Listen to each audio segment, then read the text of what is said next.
हजरत सुमैया को देखो, है तो वो एक औरत।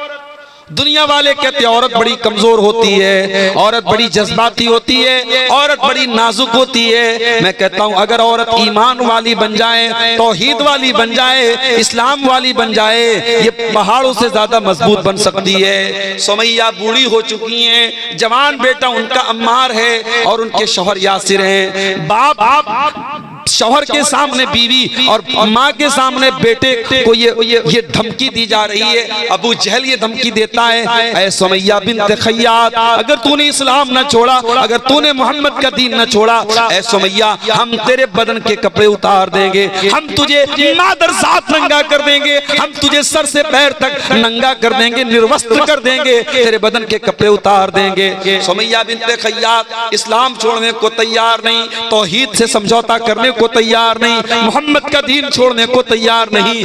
बिल आखिर अबू जहल ने सुमैया को नंगा कर दिया, जवान बेटे के सामने उसकी माँ को बरहना कर दिया और बड़ी बेदर्दी से बर्छी मार के हजरत सुमैया को शहीद कर दिया। इस्लाम की राह में पहला खून बहाने वाली अगर कोई औरत है वो सुमैया बिन्त खय्यात है। मेरे प्यारे भाइयों, एक औरत होने के बावजूद सुमैया ने जान तो दे दी मगर ईमान से समझौता न किया। सुमैया ने कयामत तक आने वाले मुसलमानों को ये मैसेज दिया, वो तौहीद पे चलने वालों, हालात से घबरा न जाना, हालात से परेशान न हो जाना। अगर तुम तौहीद वाले हो तो अपने कलेजे को मजबूत कर लेना। तौहीद आपको मजबूत बनाती है मेरे भाई। तौहीद का मानने वाला एक अल्लाह को मानता है। ऐसा नहीं है नवंबर में उसका माबूद कोई और है, दिसंबर में कोई और है, जनवरी में कोई और है, फरवरी में कोई और है, गर्मी का देवता कोई और है, जाड़े का देवता कोई और है, दौलत कोई और दे रहा है, ताकत कोई और दे रहा है। ऐसा नहीं है। उसे दौलत अगर मांगनी हो अल्लाह से मांगेगा, उसे शिफा मांगनी हो अल्लाह से मांगेगा। हजरत यूसुफ अलैहिस्सलाम को देखो, यूसुफ कहां पहुंच गए? जेल में पहुंच गए। जबकि हजरत यूसुफ नबी थे, बाप भी नबी थे, वो भी नबी थे, बहुत खूबसूरत थे हजरत यूसुफ अलैहिस्सलाम। लेकिन हालात देखो मेरे भाइयों, बेकसूर होने के बावजूद, बेगुनाह होने के बावजूद यूसुफ अलैहिस्सलाम जेल की काल कोठरी में पहुंच गए। और ये मत समझना कि जेल में जब वो पहुंच गए तो उसको वो मुसीबत समझ रहे थे, वो खुद अल्लाह से दुआ मांग रहे थे, अल्लाह मुझको जेल में पहुंचा दे। क्यों दुआ मांग रहे थे? आओ उनकी दुआ पढ़ के सुना देता हूं। कितनी प्यारी दुआ करते हजरत यूसुफ अलैहिस्सलाम। कहते रब्बी सिजनु अहब्बु इलैया मिम्मा यदऊननी इलैहि। ऐ अल्लाह, ये औरतें, ये मिस्र की औरतें मुझसे गलत काम करवाना चाहती हैं। ऐ अल्लाह, ये अजीज मिस्र की बीवी मुझसे ज़िना करवाना चाहती है। ऐ अल्लाह, ये मुझसे गलत काम करवाना चाहते हैं। ऐ अल्लाह, रब्बी सिजनु अहब्बु इलैया मिम्मा यदऊननी इलैहि। ऐ अल्लाह, ये औरतें मुझसे जो काम करवाना चाहती हैं उससे बेहतर तो ये है, ऐ अल्लाह मुझे तू जेल की काल कोठरी में डाल दे। व इल्ला तसरिफ अन्नी कैदहुन्ना अस्बु इलैहिन्ना व अकुम मिनल जाहिलीन। और ऐ अल्लाह, अगर तूने इनकी चाल को नाकाम नहीं किया, अगर तूने इन औरतों की चाल को नहीं फेरा, ऐ अल्लाह मैं झुक जाऊंगा इनकी तरफ, मैं माइल हो जाऊंगा इनकी तरफ और मैं भी जाहिलों में से हो जाऊंगा। क्योंकि औरत की चाल से बचना बड़ा मुश्किल काम है, औरत के फरेब से बचना बहुत मुश्किल काम है। अगर यूसुफ अलैहिस्सलाम जैसे पैगंबर को इस बात का डर है कि औरत के फंदे में वो न फंस जाएं, तो आज के कमजोर ईमान वाले नौजवानों, आप अपने दामन को भी बहुत बचा के रखिए। जमाना बहुत नाजुक है, औरत का फितना बड़ी तेजी से समाज में फैल रहा है। मैं माफ कीजिए अगर हमारी माएँ बहनें सुन रही हैं, मैं जब औरत का लफ्ज बोल रहा हूं तो कोई ये ना समझे कि मैं तमाम औरतों को जिम्मेदार करार दे रहा हूं इन हालात का, नहीं। लेकिन ये अल्लाह के नबी की हदीस भी है कि दुनिया का सबसे बड़ा फितना, इस उम्मत के मर्दों के लिए सबसे बड़ा फितना औरत का फितना है। और ये औरत कब फितना बनती है? जब इस्लाम से दूर होती है, जब दीन से दूर होती है, जब बेहया होती है, जब बदचलन होती है, जब ये खूबसूरत कपड़े पहनकर मेकअप करके सज के संवर के अपने हुस्न की नुमाइश करती है, तभी औरत फितना बनती है। और यही औरत अगर इस्लाम के दायरे में रहे तो दुनिया की सबसे बड़ी नेमत बन जाती है। अल्लाह के नबी ने फरमाया दुनिया का सबसे बड़ा खजाना 3 चीजें हैं, 3 चीजों को खजाना बना लो, 3 चीजों को स्टोर कर लो, 3 चीजों को अपने घर में बचा के रख लो। कल्बन शाकिरा व लिसानन जाकिरा व ज़ौजतन मुमिनतन तुईनुहु अला अम्रिल आखिरा। अपने सीने में ऐसा दिल पैदा कर लो जो अल्लाह का शुक्र अदा करने वाला हो, अपने मुंह में ऐसी जबान पैदा कर लो जो अल्लाह का जिक्र करने वाली हो, और ऐसी औरत अपने घर में लेके आ जाओ जो दीनदार हो और दीन में तुम्हारी मदद करे, दीन के कामों में तुम्हारी मदद करे। मेरे प्यारे साथियों, हजरत यूसुफ अलैहिस्सलाम उस औरत के फितने से बचने की दुआ करते और कहते हैं अल्लाह मुझे तू जेल में पहुंचा। अल्लाह ने यूसुफ अलैहिस्सलाम की दुआ कबूल कर ली। यूसुफ बेगुनाह थे फिर भी जेल में पहुंच गए, और जेल में पहुंचने के बाद यूसुफ अलैहिस्सलाम आराम से नहीं बैठ गए। हम और आप होते तो जेल में पहुंच करके आंसू बहाते, हम कहां चले आए। न तो घर के जैसा बिस्तर है, न तो घर के जैसा खाना है, न माँ है पास में, न बाप है पास में। और यूसुफ नबी के बेटे हैं, पैगंबर के बेटे हैं, बड़े बाप के बेटे हैं, बड़े नाज़ो नेमत से उनको पाला गया था, और आज कहां पहुंच गए, कैद खाने में पहुंच गए। कोई अपराध भी नहीं किया, कोई कसूर भी नहीं है, लेकिन यूसुफ अलैहिस्सलाम जेल की काल कोठरी में पहुंचने के बाद भी अपने मिशन को नहीं भूलते। वो जेल के अंदर जो कैद खाने के अंदर जो साथी होते हैं उनको तौहीद की दावत देने लगते हैं, उनको इस्लाम के बारे में बताने लगते हैं। 2 कैदियों से कहते हैं या साहिब इस सिजनी अरबाबुम मुतफर्रिकून खैरुन अमिल्लाहुल वाहिदुल कहार। ऐ मेरे कैद खाने के साथियों, ये बताओ कि एक अल्लाह ज्यादा बेहतर है या कई खुदाओं को मानना ज्यादा बेहतर है। मा ताबुदून मिन दूनिही इल्ला अस्माअन सम्मैतुमूहा अंतुम व आबाउकुम मा अंज़लल्लाहु बिहा मिन सुल्तान। ऐ लोगो, तुम अल्लाह को छोड़ के जिनको पुकारते हो वो तो सिर्फ नाम है जो तुमने रख लिए, तुम्हारे बाप दादा ने रख लिए, उनकी अल्लाह ने कोई दलील नहीं उतारी है। भाई नाम रख लिया आपने, किसी का नाम रख लिया आपने गौसे आजम, सबसे बड़ा मदद करने वाला। किसी का नाम रख लिया गरीब नवाज, गरीबों को देने वाला। किसी का नाम रख लिया दस्तगीर, हाथ पकड़ने वाला। किसी का नाम रख लिया दाता देने वाला। किसी का नाम आपने रख लिया मुश्किल कुशा। आपने नाम रख लिए हैं, अल्लाह को छोड़ करके इनकी कोई हकीकत नहीं है, अल्लाह के सिवा कोई देने वाला नहीं है। मेरे प्यारे तो तौहीद आपके ज़हन को सुकून देती है। मेरे प्यारे साथी, तौहीद पर चलने वाला एक रास्ते पर चलता है। प्राणपुर से कटिहार जाने वाला रास्ता अगर हमको पकड़ना है और हम पीछे मनिहारी का रास्ता पकड़ लें, कहीं और निकल जाएं, हम मंजिल से भटक जाएंगे। अगर आप तौहीद पर चल रहे हैं तो तौहीद आपको सिरात मुस्तकीम के रास्ते पे लेके जाएगी, जन्नत के रास्ते पे लेके जाएगी।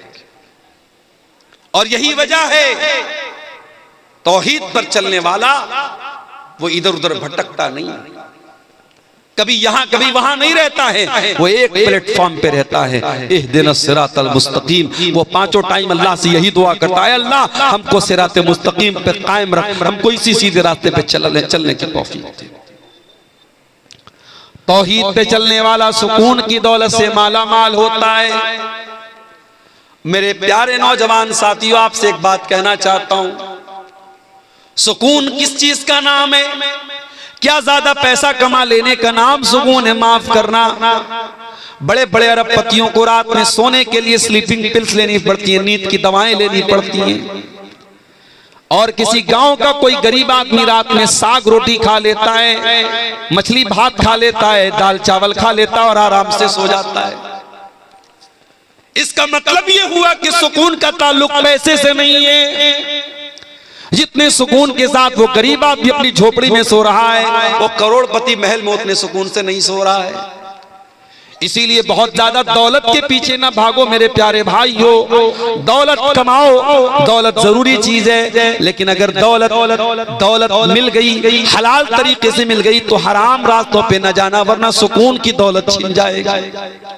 अल्लाह के प्यारे नबी बड़ी प्यारी बात इरशाद फरमाते हैं, लैसल गिना अन कसरतिल अरबी वलाकिन्नल गिना गिनन नफ्सी। अरे ज्यादा पैसा हो जाना, ज्यादा सामान हो जाना, ये दौलत नहीं है, ये मालदारी नहीं है। असल मालदारी है कि इंसान का दिल मालदार हो जाए, इंसान का नफ्स गनी हो जाए, इंसान दिल का मालदार हो जाए। कुछ लोग होते हैं ना, चमड़ी चली जाए दमड़ी न जाए, पैसा बहुत है, मगर एक पैसा भी अल्लाह की राह में खर्च करने की बात आ जाए, किसी गरीब को देने की बात आ जाए, नानी मर जाती है। चमड़ी चली जाए दमड़ी न जाए। पैसा है, दौलत है, दिल नहीं। और मैं देखता हूं कभी कभी मदरसों में चंदा जब लोग देते हैं, दान देते, गरीब आदमी जो बेचारा बहुत मामूली कमाने वाला है, अपनी हैसियत से बढ़ के वो देता है। और करोड़पति लोग बेचारे जो है, वो बंगला में तकरीर करने वाला उसको दाएं बाएं से खींचता है, पकड़ता है, बुलाता है, उसके बाद बड़ी मुश्किल से 5,000 10,000 रुपया वो निकालता है। तो अल्लाह ताला क्या तो नीयत देखी जाएगी, अल्लाह क्या तो इखलास देखा जाए। सही बुखारी की पहली हदीस क्या है, इन्नमल आमालु बिन्नियात, सारी नेकियों का दारो मदार अल्लाह ताला की नीयत पर है।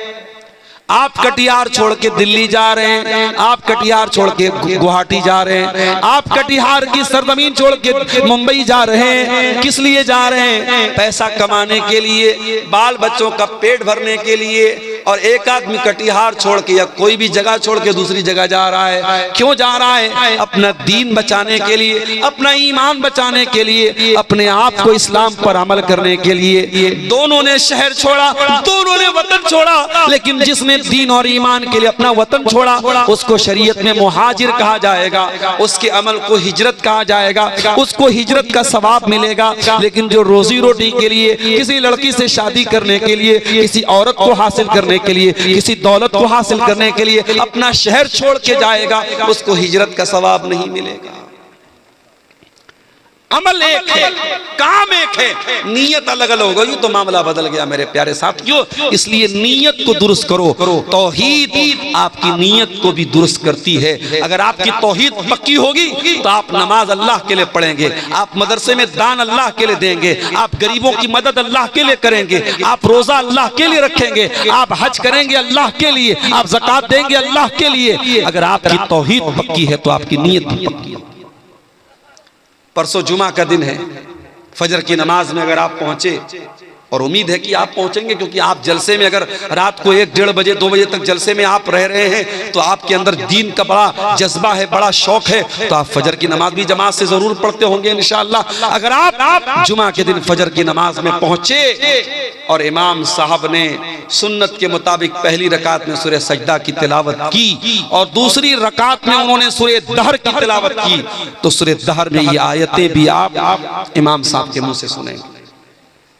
इन्नमा नुतिमुकुम लिवजहिल्लाह व युतिमूना अत्ताम अला हुब्बिही मिस्कीनन व यतीमन व असीरा। अल्लाह के नेक बंदे गरीबों को खाना खिलाते हैं, यतीमों को खाना खिलाते हैं, कैदियों को खाना खिलाते हैं। इन्नमा नुतिमुकुम लिवजहिल्लाह। और जब वो गरीबों को खाना खिलाते हैं तो इसलिए नहीं खिलाते कि फोटो खींच लें उनका। हम लोग भी कहीं जाते हैं जलसों में, प्रोग्रामों में, तो अब ये सेल्फी लेने वाले जो हमारे नौजवान हैं वो दस्तरखान पे भी जाके सेल्फी ले। मैं मना करता हूँ, भैया मत फोटो मत लो। ऐसे ही लोग उलमा को बदनाम करते, उलमा खाते बहुत हैं, मौलवी खाता बहुत है। और जब ये कहो कि भाई अपने बच्चे को मौलवी बनाओ तो कहते हैं खाएगा कहाँ से। बड़ी अजीब बात है। ऐसे तो बोलेंगे मौलवी खाता बहुत है, और बच्चे को आलिम बनाने की बात कहो तो बोलेंगे खाएगा कहाँ से। तो दस्तरखान पर भी हमारे फोटो लिए जा रहे हैं। क्यों साहब? स्टेटस पे लगाएंगे, मोबाइल पे लगाएंगे, फेसबुक पे डालेंगे, अब्दुल गफ्फार साहब देसी मुर्गा खा रहा है। एक जगह जलसे में अपनी बेटी को लेके चला गया। ये यूट्यूबर लोग, अल्लाह इनको माफ करे, इनको थंबनेल लगाना भी नहीं आता। नेपाल में एक जलसे में अभी गया अपनी बच्ची को लेके, तो एक यूट्यूबर ने थंबनेल लगाया, अब्दुल गफ्फार सलवी अपनी बेटी को ले गया, जलसा में ले गया, तकरीर में ले गया। अरे भाई ले गए बोल दो भाई, क्या मतलब जबान ऐसी हो चुकी है कि वो समझ में नहीं आता कि उनको हिंदी में क्या लिखना चाहिए। तो खाना आदमी खा रहा है, उसका भी लोग फोटो ले रहे हैं। फोटो ठीक है, मैं उसको हराम नहीं मानता, लेकिन बिला वजह बिला जरूरत आप कम से कम उलमा को खाने के टाइम तो बख्श दो भाई। आदमी खाना खा रहा है, उसकी क्या पोजीशन है, किस हालत में वो मुंह बनाए हुए, आप उसी हालत में फोटो ले रहे हो। मैं बहुत सख्ती से मना करता हूं कि भाई फोटो कम से कम खाना खाने के टाइम तो फोटो मत लो। कई बार ऐसा होता है, जलसा तकरीर करके मुझे निकलना है, फौरन ट्रेन पकड़नी है, भागना है, मौलाना एक सेल्फी लेना है, मौलाना एक, अबे तुम्हारी सेल्फी के चक्कर में भाई मेरी ट्रेन छूट जाएगी। तो फोटो लेने का, सेल्फी लेने का बड़ा शौक है। तो बात ये किससे निकली? खाना खाने से बात निकली। अल्लाह के नेक बंदे खाना खिलाते हैं गरीबों को, लेकिन जब खाना खिलाते हैं तो थैंक यू सुनने के लिए नहीं, जज़ाकल्लाह खैर सुनने के लिए नहीं, शुक्रिया सुनने के लिए नहीं। कहते इन्नमा नुतइमुकुम लिवजहिल्लाह, हम तुम्हें अल्लाह ताला की रजा के लिए खाना खिला रहे हैं। ला नुरीदु मिनकुम जज़ाअन वला शुकूरा, हमें तुमसे कोई बदला नहीं चाहिए, हमें तुमसे कोई शुक्रिया नहीं चाहिए। इन्ना नखाफु मिर रब्बिना यौमन अबूसन कमतरीरा, हम तो अल्लाह के अजाब से डरते हैं, हम तो कयामत के दिन से डरते हैं, और इसलिए हम तुमको खाना खिला रहे हैं। मेरे प्यारे भाइयों, तौहीद में मजबूत हो जाओगे तो नीयत भी अच्छी हो जाएगी। मदीना में एक आदमी का इंतकाल हो गया। इंतकाल के बाद जब उनको जनाजे के लिए उनको जब नहलाया जाने लगा, जब उनको मैयत को गुस्ल दिया जाने लगा, उनकी पीठ के ऊपर बड़े बड़े मोटे मोटे निशान पाए गए बोरे के। नहलाने वालों ने कहा ये तो बहुत बड़ी हस्ती थी, ये तो अल्लाह के नबी के अहले बैत में से थे, अल्लाह के रसूल के घर वालों में से थे, ये तो नबी के नवासे के बेटे थे। नवासे के बेटे को क्या बोलेंगे? हमारे यहाँ पर नवासा बोलते हैं, आप क्या क्या बोलते हैं? पर नवासा ही बोलते हैं। नबी के पर नवासे हैं, ये नवासे के बेटे हैं। अली इब्ने हुसैन उनका नाम था। उनको गुस्ल दिया जा रहा है और पीठ पर मोटे मोटे बोरे के निशान। नहलाने वालों ने लोगों से पूछा क्या मामला है, इनकी पीठ पर ये निशानात कैसे? बात उड़ते उड़ते मदीना में फैल गई। मदीना के कुछ गरीब घरों तक ये बात पहुंची। उन गरीबों ने आकर के कहा अल्लाह की कसम हमें पता चल गया इनकी पीठ पर ये मोटे मोटे निशान क्यों हैं। कहा महीने की पहली तारीख आती थी, हर महीने की पहली तारीख को हमारे घर का महीने भर का राशन अल्लाह का कोई नेक बंदा बोरे में भर के अपनी पीठ पे लाद के महीने की पहली तारीख को हमारे घरों पे पहुंचा दिया करता था। रात के सन्नाटे में वो आता था, हमें पता भी नहीं चलता था वो अनाज लाने वाला कौन है, वो राशन लाने वाला कौन है। और ऐसा एक नहीं कई परिवारों के साथ ऐसा हो रहा था, कई फैमिली के साथ ऐसा हो रहा था। आज अली बिन हुसैन की पीठ पर पाए जाने वाले इन निशानों ने उनकी छुपी हुई नेकी को आम कर दिया। जिस नेकी को उन्होंने जिंदगी भर छुपा करके रखा, आज उनकी नेकी दुनिया के सामने आ गई और दुनिया को पता चल गया कि मदीना के उन गरीब परिवारों को खाना पहुंचाने वाला, राशन पहुंचाने वाला और अनाज पहुंचाने वाला कोई और नहीं, नबी के अहले बैत का एक फर्द था, अली बिन हुसैन। ये इखलास होता है मेरे प्यारे साथियों, तौहीद की बरकत से आपके अंदर इखलास आता है। अगर आप तौहीद में पक्के हो जाएंगे, अल्लाह ताला आपको सुकून की दौलत भी देगा। वही सुकून जिस सुकून को तलाश करने वाले आज कहां कहां तलाश कर रहे हैं। ये शराबी शराब क्यों पी रहा है, ये जिना करने वाला जिना क्यों कर रहा है, ये लड़कियों से चैटिंग क्यों कर रहा है, ये पाउडर के जरिए ड्रग्स क्यों ले रहा है। इन तमाम लोगों से पूछ तो कहते हम तो सुकून के लिए ऐसा कर रहे हैं।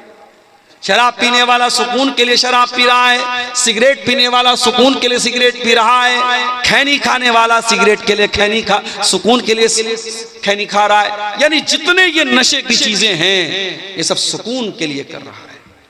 ऐ सुकून की तलाश में ये हराम काम करने वालों, ऐ शराब में डूबे इंसानों, ऐ नशे की लत में मुब्तला नौजवानों, ऐ लड़कियों से चैटिंग करके अपने आप को सुकून पहुंचाने का ख्वाब देखने वालों, आओ कुरान तुमको बताता है सुकून कहाँ मिलेगा। कुरान तुमको नुस्खा बताता है, कुरान तुमको तरीका बताता है। अला बिज़िक्रिल्लाहि तत्मइन्नुल कुलूब, मेरे बंदो तुम्हें सुकून मिलेगा तो अल्लाह के जिक्र में मिलेगा, तुम्हें सुकून मिलेगा तो अल्लाह के कलाम में मिलेगा, तुम्हें सुकून मिलेगा तो अल्लाह को याद करके मिलेगा। आज कितने मुसलमान हैं उनके घर में 24 घंटे में एक बार कोई अल्लाह का नाम लेने वाला नहीं, कोई एक आदमी भी नमाज पढ़ने वाला नहीं, कोई एक औरत भी कुरान पढ़ने वाली नहीं। दिन रात मोबाइल पे गाने बज रहे हैं, दिन रात बच्चों के हाथ में मोबाइल, बड़ों के हाथ में मोबाइल, गाने बजाने मुसलमानों के घरों में बज रहे हैं। ओ लोगों, आपने बिल्डिंगें तो बड़ी आलीशान बना ली, आपने मकान तो बड़े अच्छे बना लिए, मगर माफ करना अगर आपके घरों में अल्लाह का नाम नहीं लिया जा रहा है, अगर आपके घरों में अल्लाह का जिक्र नहीं हो रहा है, मैं नहीं कह रहा हूँ, अल्लाह के प्यारे नबी फरमा रहे हैं ऐसा घर मुर्दा है मुर्दा। आपने फरमाया मसलुल बैतिल लज़ी युज़करुल्लाहु फ़ीही वल बैतिल लज़ी ला युज़करुल्लाहु फ़ीही मिस्लल हय्य वल मय्यित, जिस घर में अल्लाह का नाम लिया जाए वो घर जिंदा है, और जिस घर में अल्लाह का नाम ना लिया जाए वो घर मुर्दा है। हमारे घर मुर्दा हो चुके हैं, जिन घरों में अल्लाह का नाम ना लिया जाए उन घरों में सुकून कहां से आएगा।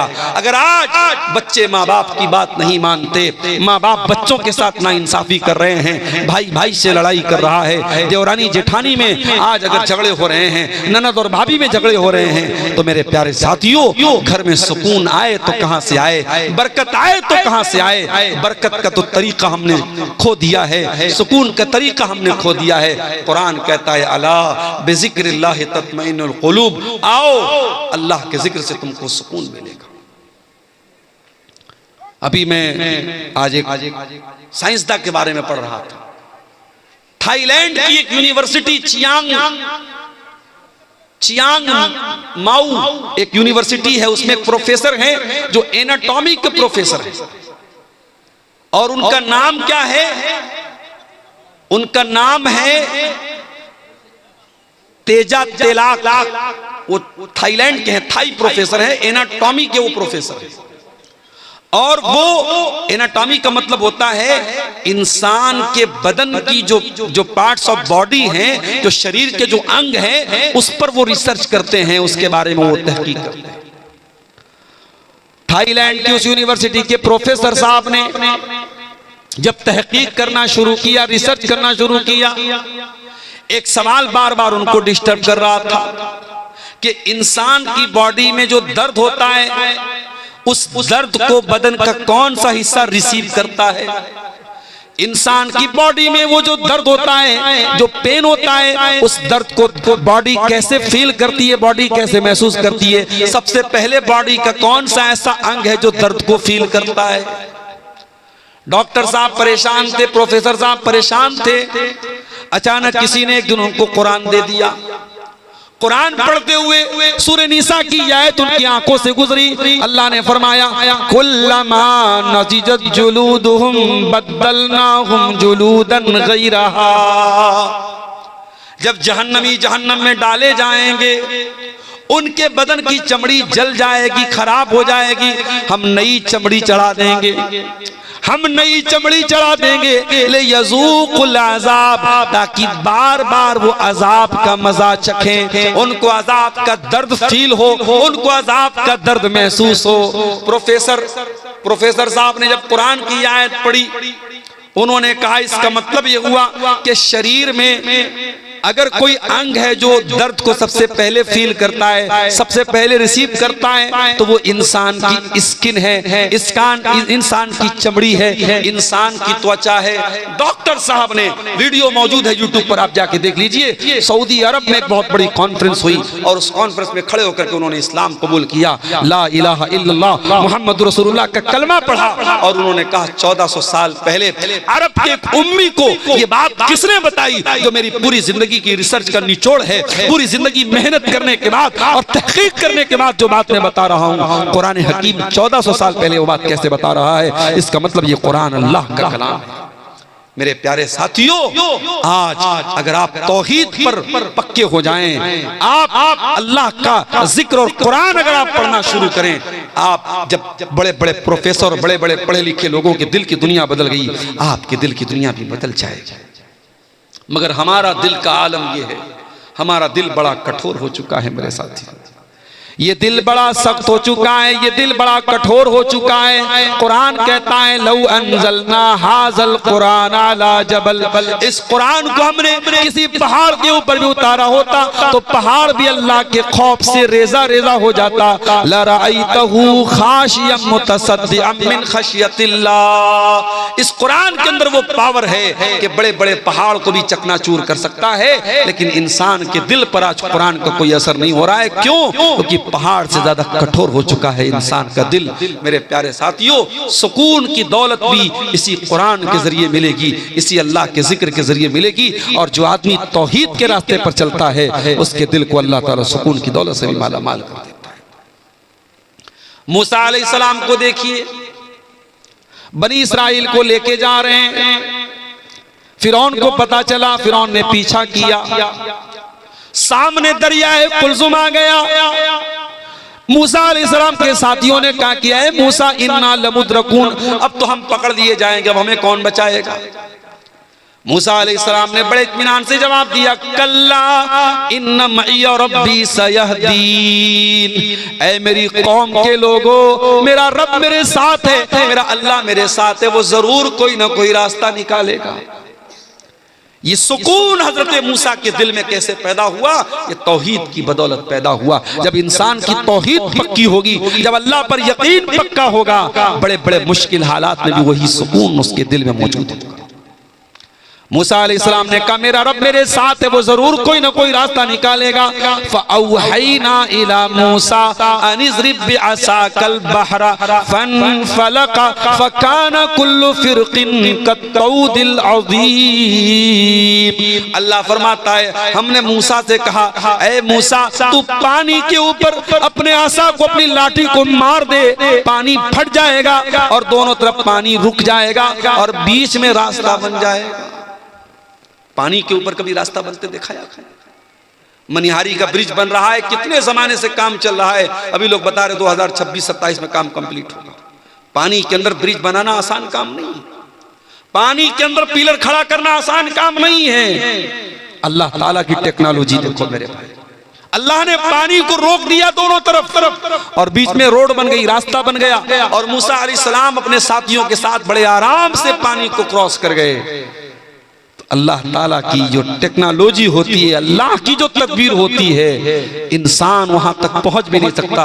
वल्लाहु खैरुल माकिरीन, इंसानों की तदबीर अल्लाह की तदबीर के सामने कुछ नहीं है। जब अल्लाह अपनी प्लानिंग करेगा तो इंसानों की तदबीर, इंसानों की चालबाजी, इंसानों की मक्कारी धरी की धरी रह जाएगी। अल्लाह की तदबीर उनकी सारी मक्कारियों को खत्म कर देगी मेरे प्यारे साथी।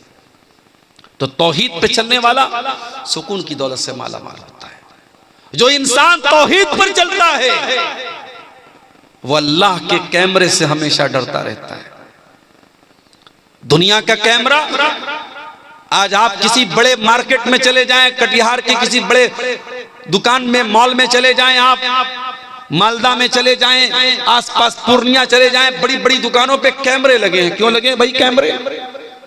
कैमरे लगे हैं साहब, उनको कहते हैं सीसीटीवी कैमरा। वो सिक्योरिटी के लिए लगे हैं, सुरक्षा के लिए लगे हैं। कैमरा लगा है तो चोरी नहीं होगी, कैमरा लगा है तो कोई गलत काम नहीं होगा। जो इंसान तौहीद पर चलता है उसे अल्लाह ताला के कैमरे का डर सबसे ज्यादा होता है, क्योंकि इंसान का बनाया हुआ कैमरा तो फेल भी हो सकता है, इंसान के बने हुए कैमरे में जो चीजें रिकॉर्ड हो रही हैं उनका टाइम होता है 1 महीना तक रिकॉर्ड होंगी, 6 महीने तक रिकॉर्ड होंगी, 1 साल तक रिकॉर्ड होंगी, उसके बाद वो फाइल डिलीट हो जाएगी, खत्म हो जाएगी। लेकिन अल्लाह ताला का जो कैमरा चल रहा है, फरमाया व इन्ना अलैकुम लहाफिज़ीन किरामन कातिबीन यालमून मा तफअलून। मेरे बंदो, हमने तुम्हारे अमाल को रिकॉर्ड करने के लिए फरिश्तों को लगा दिया है, वो तुम्हारी एक एक एक्टिविटी को रिकॉर्ड कर रहे हैं, और जो कुछ तुम कर रहे हो मेरे फरिश्ते रिकॉर्ड कर रहे हैं। और फरिश्तों की जो ये रिकॉर्डिंग हो रही है ये डिलीट होने वाली नहीं है, ये बंद होने वाली नहीं है मेरे प्यारे साथी।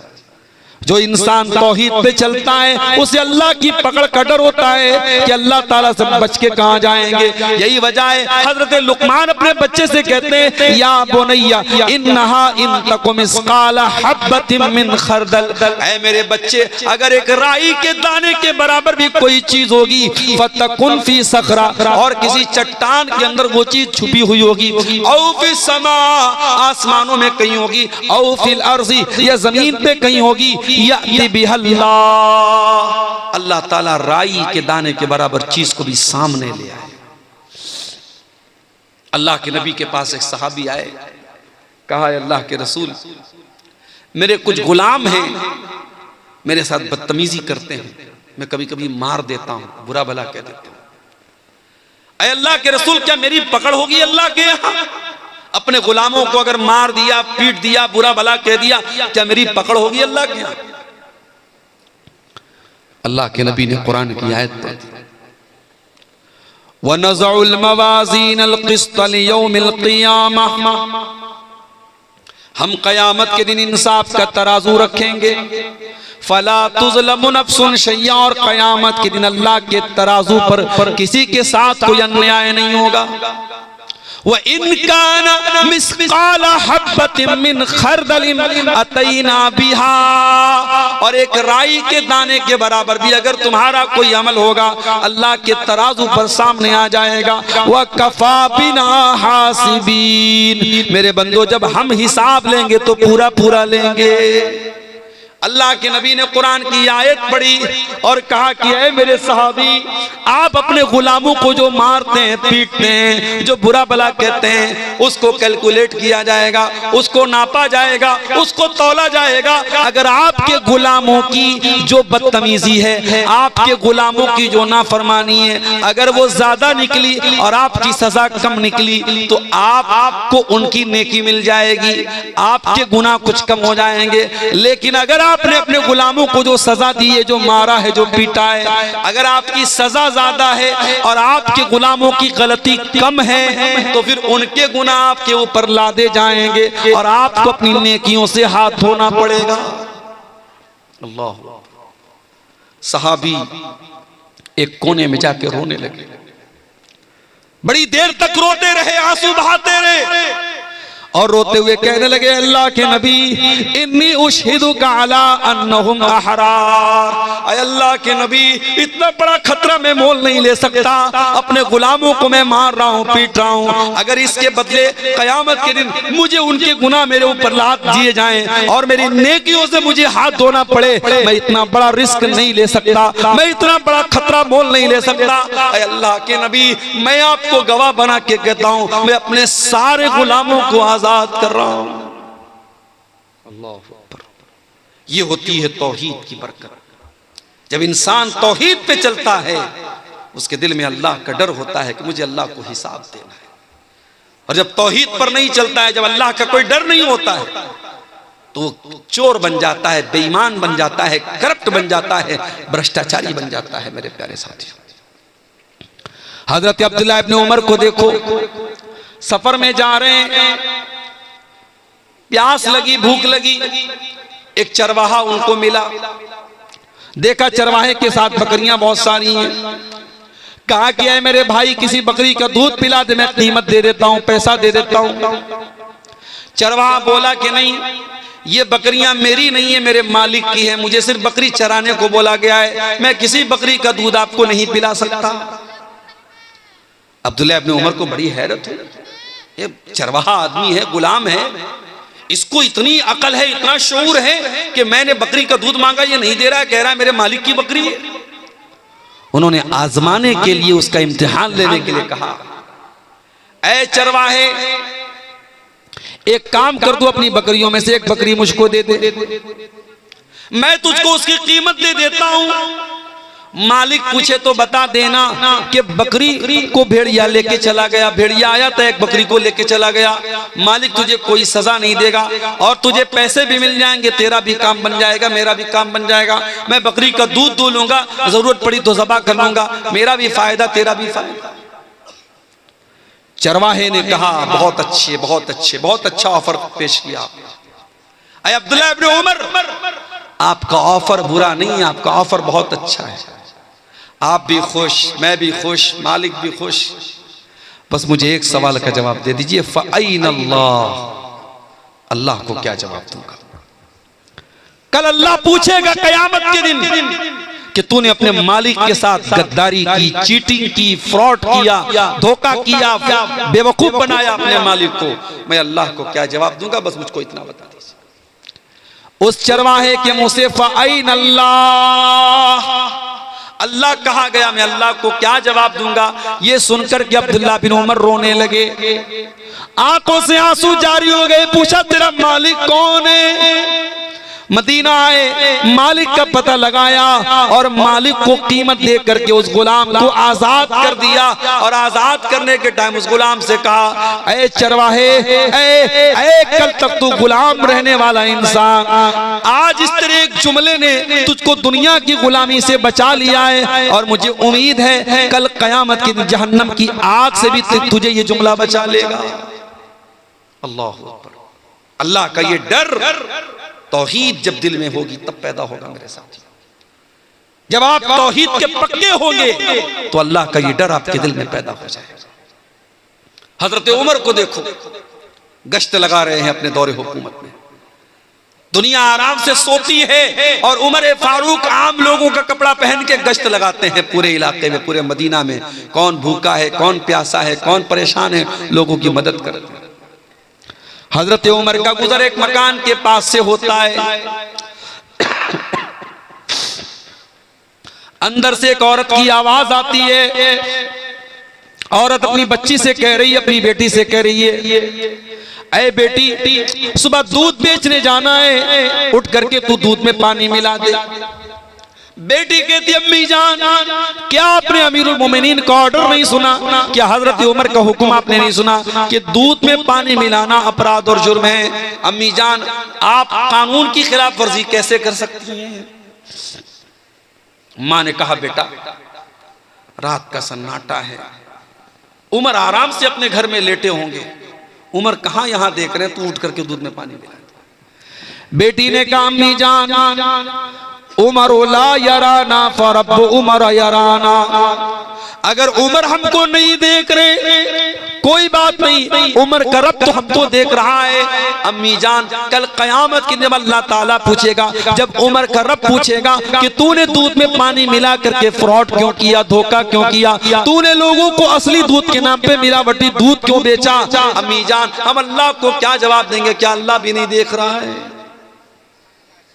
हजरत उमर ने मकान का नंबर नोट किया, घर आए, सारे बच्चों को बुलाया, ऐ मेरे बच्चों, मैंने एक लड़की की आवाज सुनी है, मैं नहीं जानता वो कितनी खूबसूरत है, मैं नहीं जानता उसका खानदान कैसा है, मैं नहीं जानता उसकी बरादरी कैसी है, मैं इतना जानता हूँ वो लड़की दीनदार है, वो लड़की अल्लाह से डरने वाली है, वो लड़की बहुत मुत्तकी और परहेजगार है और मैं उस लड़की को अपने घर की बहू बनाना चाहता हूँ। क्या तुम में से कोई उस लड़की से शादी करने को तैयार है? हजरत उमर के एक बेटे, उनका नाम आसिम था, उन्होंने कहा कि अब्बा जान, मैं शादी करने को तैयार। अल्लाह अकबर। यहां तो जब तक पूरा जुग्राफिया न तय कर लिया जाए, लड़की कितनी पढ़ी लिखी है, लड़की कितनी खूबसूरत है, लड़की कितनी स्मार्ट है, उसकी इंस्टाग्राम पर कितनी आईडी है, व्हाट्सएप पर कितने नंबर हैं, कौन सा मोबाइल वो चलाती, जब तक सारा जुग्राफिया न पता कर लिया तब तक रिश्ता कहां तय होता है? और आज जो हमारे घरों में जो बिगाड़ है मेरे प्यारे साथी, उसकी एक बहुत बड़ी वजह, ये बुनियाद हमारी खराब है, हमारी माएँ बहनें जब रिश्ता देखने जाती हैं वो खूबसूरती देखती हैं, वो माल देखती हैं, वो जहेज देखती हैं। दीनदारी कौन देखता है मेरे साथ?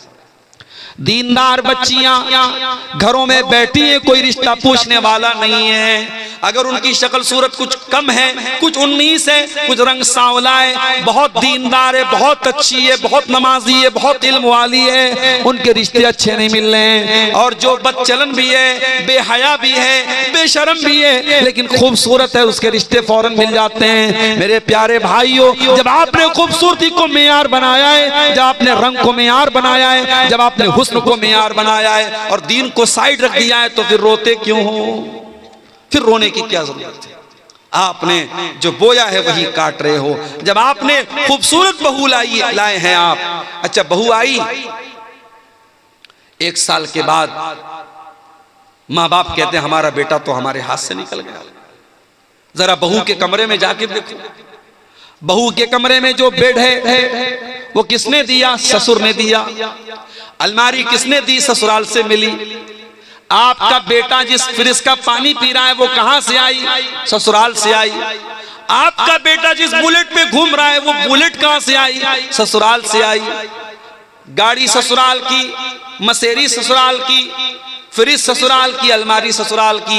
जब तमाम आपके बेटे के कमरे में जो चीजें भरी हैं वो ससुराल की मिली हुई हैं, तो आज आप ये शिकायत क्यों कर रहे हैं कि हमारा बेटा हमारी बात कम मानता है, अपने सास ससुर की बात ज्यादा मानता है? अरे भाई तो सही तो कर रहा है। आपका बेटा नमक हलाल कर रहा है, नमक हराम नहीं है। वो जिसका नमक खा रहा है उसका गुन गा रहा है। जहां से वो उसने सामान हासिल किया है और पूरे कमरे में जहां का सामान भरा है उन्हीं की वो तारीफ कर रहा है और उन्हीं के कसीदे पढ़ रहा है। मेरे प्यारे साथियों, शादी ब्याह पे भी आज हमने ऐसी रस्मों रिवाज की ऐसी चादर चढ़ा दी है। आज मैं बार बार तकरीरों में ये बात कहता हूं, आज हमने निकाह को मुश्किल बना दिया है।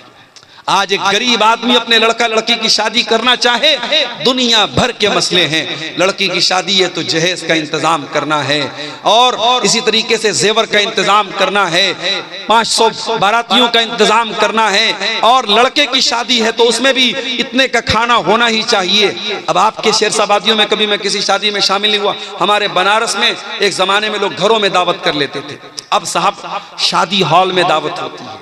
हैदराबाद में मैं गया, वहां लोगों ने बताया कि शादी हॉल में दावत होती है और सात तरीके के 8 तरीके के खाने जब तक न हो तब तक दावत मुकम्मल नहीं होती। कश्मीर में मैं गया, कश्मीर में शादी के मौके पर 19 तरीके के गोश्त बनते हैं और तब जाकर के शादी मुकम्मल होती है। आपने शादी को इतना मुश्किल बनाया है और जिना 500 रुपये में और 200 रुपये में हो रहा है। मेरे प्यारे साथियों, जब आप हलाल को मुश्किल करेंगे हराम आम हो जाएगा। मेरे नबी ने निकाह को इतना आसान बनाया था, इतना आसान बनाया था। लड़की का अगर वली राजी है और लड़का राजी है, 2 गवाहों ने आकर के उनके सामने लड़के ने कबूल कर लिया और महर में अगर कोई रुपया पैसा नहीं था, अगर लड़के को कुरान की कुछ आयतें भी याद है और उसने इसी को महर बना दिया कि मैं अपनी होने वाली बीवी को कुरान की आयतें सिखा दूंगा, यही महर बन गया। और ऐसा भी निकाह हुआ है नबी के दौर में। मेरे प्यारे साथियों, जब आप निकाह को मुश्किल बनाएंगे जिना आसान होगा। और आज जिना आसान हो चुका है और आम हो चुका है। और वो गुनाह जिसके बारे में कुरान कहता है वला तक़रबुज़ ज़िना, तुम जिना के करीब भी मत जाना। आज शायद कोई घर बचा हो, कोई गांव बचा हो, कोई खानदान बचा हो जहां इस गुनाह की आग की लपटें न पहुंच चुकी हो। जो इस्लाम की नजर में तीसरा बड़ा गुनाह था, शिर्क के बाद और कत्ल के बाद जो टॉप क्राइम है, जो इस्लाम की नजर में तीसरा बड़ा गुनाह है, आज मुसलमानों की बस्तियों में, मुसलमानों के गाँव में, मुसलमानों के इलाकों में जिना आम हो रहा है। मेरे प्यारे साथियों, और हालात यहाँ तक पहुँच चुके हैं कि अब मुसलमान लड़कियों का ताल्लुक गैर मुस्लिम लड़कों के साथ भी हो रहा है। यहां तक हालात पहुंच चुके हैं। मेरे प्यारे साथियों, जब आप तौहीद के पक्के होंगे, आपके दिल में अल्लाह का डर होगा, तो आप जिना से भी अपने आप को बचाएंगे, आप अपनी शर्मगाह की भी हिफाजत करेंगे, एक औरत अपनी आबरू की भी हिफाजत करेगी। आप देखिए वो चरवाहा जो अपने मालिक के साथ वफादार था और अल्लाह से डरने वाला था, उसने कहा कि अगर मैं अपने मालिक को धोखा दे दूं तो अल्लाह को क्या जवाब दूंगा। और अब्दुल्लाह इब्न उमर रज़ी अल्लाह तआला अन्हु उसको आजाद कर दिया। और वो लड़की जो माँ के सामने ये कहती है अगर उमर देखने वाला नहीं है तो उमर का रब देख रहा है, और उस लड़की को हजरत उमर अपने घर की बहू बनाते हैं। और बाद में उसी लड़की की औलाद में से एक इंसान पैदा होते हैं जिनका नाम उमर बिन अब्दुल अजीज रहमतुल्लाह अलैह है, जिनको उमर सानी कहा जाता है। मेरे प्यारे साथियों, तौहीद के इस अकीदे में पक्के हो जाइए, तौहीद को मजबूत कीजिए। जब आप तौहीद के पक्के होंगे तो आप देखेंगे आपका अखलाक भी ठीक हो रहा है, आपका कैरेक्टर भी दुरुस्त हो रहा है, आपके सुलूक पर भी उसका असर पड़ रहा है। मेरे प्यारे भाइयों, आज दुनिया की अदालतें आप जाके देखें, अदालतों में अपराधी अपने आप को बचाने के लिए एड़ी चोटी का जोर लगाता है, वकील को खरीद लेता है, जज को खरीद लेता है, पुलिस को खरीद लेता है। लेकिन नबी के दौर में अदालत में अपराधी आता है, गामिदी औरत आती है और आकर के कहती है इन्नी असब्तु ज़िना, ऐ अल्लाह के नबी मैंने ज़िना किया है, मैं शादीशुदा औरत हूँ, मैंने ज़िना किया है, मुझे मालूम है शादीशुदा अगर ज़िना कर ले उसकी सज़ा इस्लाम में पत्थरों से मार मार के ख़त्म कर देना है। ऐ अल्लाह के नबी मैंने बहुत बड़ा गुनाह कर लिया है, मुझे पाक कर दीजिए, मुझे दुनिया में सज़ा दे दीजिए ताकि आखिरत में मुझे ज़िना की सज़ा न झेलनी पड़े। अल्लाह के नबी ने पहले तो टालने की कोशिश की, आपने कहा ले जाओ इसको, क्या बक रही है ये, जाने दो इसको। उस औरत ने कहा अल्लाह के नबी इन्नी लहुबला, मैं पेट से हूँ, मेरे पेट में हमल भी है, बच्चा भी है, मैं झूठ नहीं बोल रही हूँ, मुझे सजा दे दीजिए ज़िना की। आपने कहा ठीक है जाओ, जब बच्चा जन्म ले, जब बच्चा पैदा हो जाए तब तुम मेरे पास आना। आपने 9 महीने का टाइम अपराधी को दे दिया। अपराधी भाग सकता है, बच सकता है। अल्लाह के नबी भी शायद भूल चुके होंगे, सहाबा भी शायद भूल चुके होंगे। 9 महीने के बाद बच्चा पैदा होता है, औरत उस बच्चे को गोद में लेकर के आती है। ऐ अल्लाह के नबी शायद आप भूल गए, मैं गामिदी हूँ, मैं वही औरत हूँ जो 9 महीने पहले आपके पास आई थी। ऐ अल्लाह के नबी मुझको ज़िना की सजा दे दीजिए, मुझको पाक कर दीजिए। आपने फरमाया नहीं नहीं, अभी बच्चा बहुत छोटा है, माँ का दूध पी रहा है, जाओ जब ये बच्चा रोटी खाने लगे तब तुम मेरे पास आना। अल्लाह के प्यारे नबी ने 2 साल का टाइम अपराधी को और दे दिया, 2 साल का मौका और दे दिया कि जा तू भाग सकता है तो भाग जा, बच सकता है तो बच जा, अपने आप को बचा सकता है तो बचा ले। ओ लोगों, वो कौन सी ताकत थी, वो कौन सी कुव्वत थी। 2 साल के बाद जब बच्चा रोटी खाने लगता है, वो औरत अपने बच्चे को गोद में लेकर के आती है, बच्चे के हाथ में रोटी का टुकड़ा है, बच्चा रोटी खा रहा है। ऐ अल्लाह के नबी मेरा बच्चा दूध छोड़ चुका है, मेरा बच्चा रोटी खाने लगा। ऐ अल्लाह के नबी अब तो मुझे ज़िना की सजा दे दीजिए। आपने जमीन में गड्ढा खुदवाया, औरत का आधा धड़ जमीन में गाड़ा गया। जो इस्लाम में सजा है शादीशुदा की सजा, ज़िना की, पत्थरों से मारा गया, उस औरत को रज्म किया गया। जब पत्थरों से मारा जाने लगा, उस औरत के खून के कुछ छींटे हजरत खालिद बिन वलीद के कपड़ों पर पड़ गए। हजरत खालिद बिन वलीद की जबान से कुछ नाजेबा कलमात निकल गए, कुछ नामुनासिब कलमात उस औरत के हक में निकल गए। उन्होंने कुछ ऐसी बातें बोल दी कि पता नहीं कैसी औरत का खून मेरे कपड़े पर पड़ गया। अल्लाह के नबी ने बड़े गुस्से में फरमाया महलन या खालिद, ऐ खालिद खबरदार, ऐ खालिद अपनी जबान को लगाम दो, ऐ खालिद ये कोई मामूली औरत नहीं है। लक़द ताबत तौबतन, इसने अल्लाह की बारगाह में सच्ची तौबा की है। लौ ताबहा साहिब मुक्सिन लगुफिर लहू, अगर कोई डाकू भी ऐसी तौबा करता तो अल्लाह उसको भी माफ कर देता। ये है तौहीद की बरकत। जब आप तौहीद के रास्ते पर आते हैं तो आपका दिल ऐसा हो जाता है कि आप अल्लाह की बारगाह में आकर के अपने गुनाहों का इकरार कर लेते हैं मेरे साथी।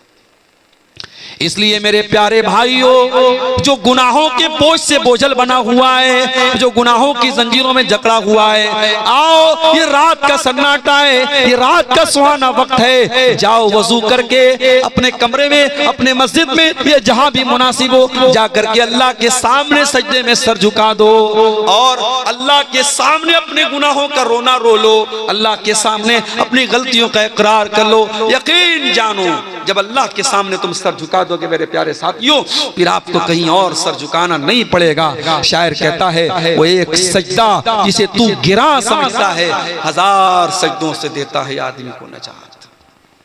आज हमारे देश में इस तौहीद के खिलाफ भी बातें हो रही हैं, इस्लाम के खिलाफ भी बातें हो रही हैं, और ऐसा मैसेज दिया जा रहा है, ऐसा नैरेटिव गढ़ा जा रहा है कि इस्लाम का मानने वाला सबसे घृणा करता है, सबसे नफरत करता है। माफ कीजिएगा, तौहीद नफरत नहीं सिखाती है, तौहीद इंसानियत सिखाती है। इस्लाम की नजर में कोई पैदाइशी एतबार से ऊंचा नीचा नहीं है। दूसरे मजहब वालों के यहां किसी के बारे में यह अकीदा है कि वो साहब वो उनके भगवान के सर से पैदा हुआ है, कोई पेट से पैदा हुआ है, कोई पैर से पैदा हुआ है, कोई निचली जाति का है, कोई ऊंची जाति का है। ये उनका अकीदा है, उनकी बिलीफ है, उनकी आस्था है, मैं उस पर कोई कमेंट नहीं करता।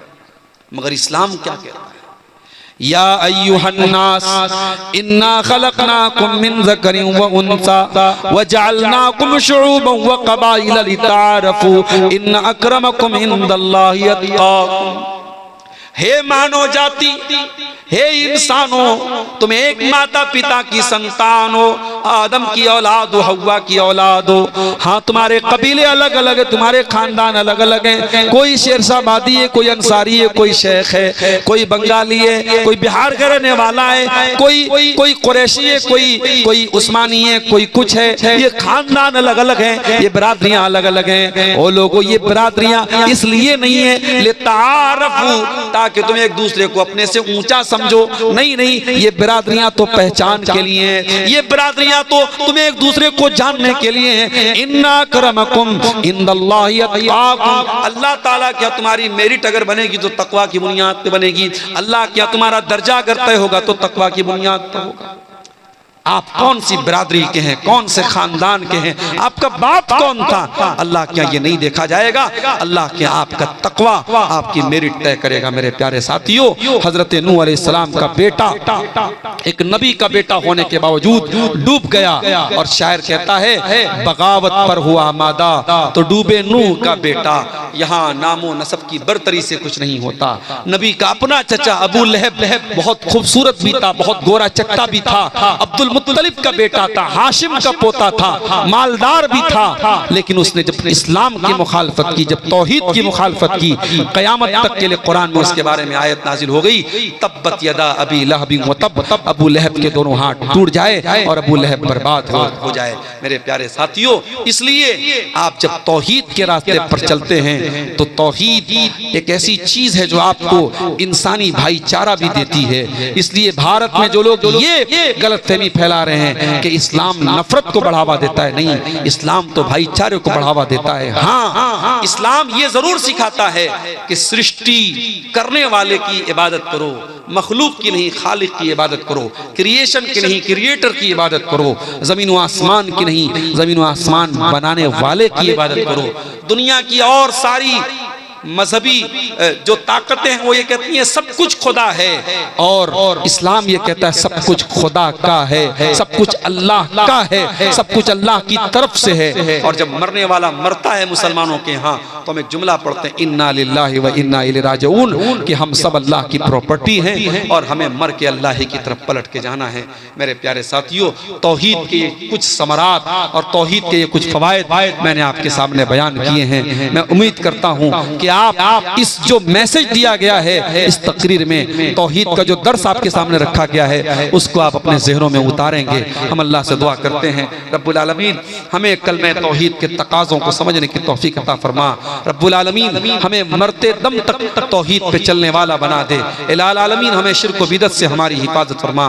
ऐ अल्लाह, जिस इदारे के लिए आज का ये प्रोग्राम मुनक़िद हुआ है, इस अच्छा कब्रिस्तान के लिए, अल्लाह ताला इस कब्रिस्तान की तामीर या उसकी जो ज़मीन के लिए जो ताउन जिन लोगों ने किया है, अल्लाह उस ताउन को कबूल फरमाए। और जिन लोगों ने इसमें हिस्सा नहीं लिया है उनसे भी बड़े अदब से गुजारिश करूँगा, जाते जाते, चूँकि कब्रिस्तान की ज़मीन भी आप अभी कल गाज़ीपुर में मेरा एक प्रोग्राम था, वहाँ लोगों के पास अपना कब्रिस्तान नहीं था तो लोग अपने घरों में ही अपने मुर्दों को दफन कर देते थे, और वहाँ पे बाकायदा कहीं कहीं कब्र के ऊपर मकान बना हुआ है। तो ये कब्र की भी बेहुरमती है और इंसानी लाश की भी बेहुरमती है। इसलिए मुसलमानों की बस्ती में कब्रस्तान होना चाहिए और कब्रस्तान के लिए अगर ये प्रोग्राम हो रहा है तो बहुत अच्छा कदम है और हमें और आपको ज़रूर इसमें अपना ताउन करना चाहिए। अल्लाह ताला हमारी नेकियों को कबूल फरमाए। जब तक हम दुनिया में जिंदा रहें, इस्लाम पर जिंदा रहें और हमारा खात्मा भी ईमान पर हो। और रब्बना तक़ब्बल मिन्ना इन्नका अंतस समीउल अलीम व तुब अलैना इन्नका अंतत तव्वाबुर रहीम व सल्लल्लाहु तआला अला नबीना मुहम्मद व अला आलिहि व सहबिहि अजमईन। वस्सलामु अलैकुम व रहमतुल्लाहि व बरकातुहू।